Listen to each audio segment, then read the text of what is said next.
যুব Asia cup হকিতে নারী বিভাগে ব্রোঞ্জ পদক জিতে দেশে ফিরেছে অনূর্ধ্ব-18 হকি দল। মঙ্গলবার পদকজয়ীদের বিমানবন্দরে ফুলের শুভেচ্ছা জানায় বিকেএসপি।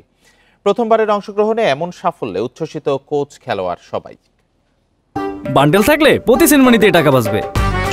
বিকাশ সেনমানি বান্ডেল কিনে জিতুন প্রতি লেনদেনে। নারী ফুটবল দলের পর এবার এশিয়া জয় করল বাংলাদেশ নারী হকি দল। চায়নাতে অনুষ্ঠিত অনূর্ধ্ব-18 এশিয়ান কাপে ব্রোঞ্জ পদক জিতে দেশে ফিরেছে লাল সবুজের মেয়েরা।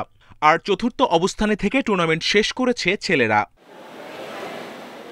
শক্তিশালী জাপান ও চীনের সাথে টক্করে পেরে না উঠলেও এমন অভিজ্ঞতা আরও এগিয়ে নিয়ে যাবে দেশের হকি বিশ্বাস খেলোয়াড়দের। টুর্নামেন্টে ছেলে ও মেয়ে উভয় বিভাগেই নজর কেড়েছে বাংলাদেশ। টুর্নামেন্টের সেরা গোলকিপার মেহেদী হাসান জিন্নাত আর সেরা উদীয়মান খেলোয়াড়ের স্বীকৃতি পেয়েছেন আইরিন আক্তার।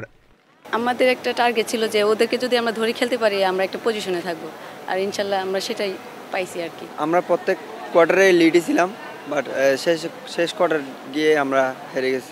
বিকেএসপির খেলোয়াড়দের নিয়ে গড়া জাতীয় দলের এমন অর্জনে দায়িত্ব বাড়ল হকি ফেডারেশনের।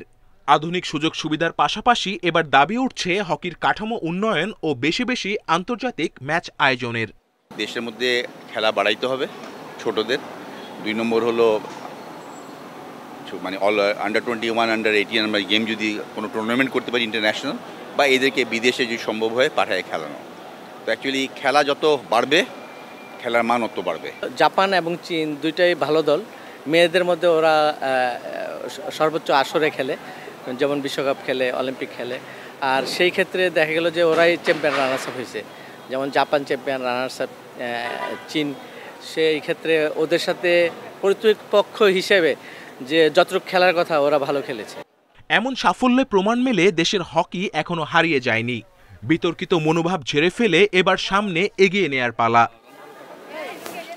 Kamrul Hasnat, independent news, Dhaka.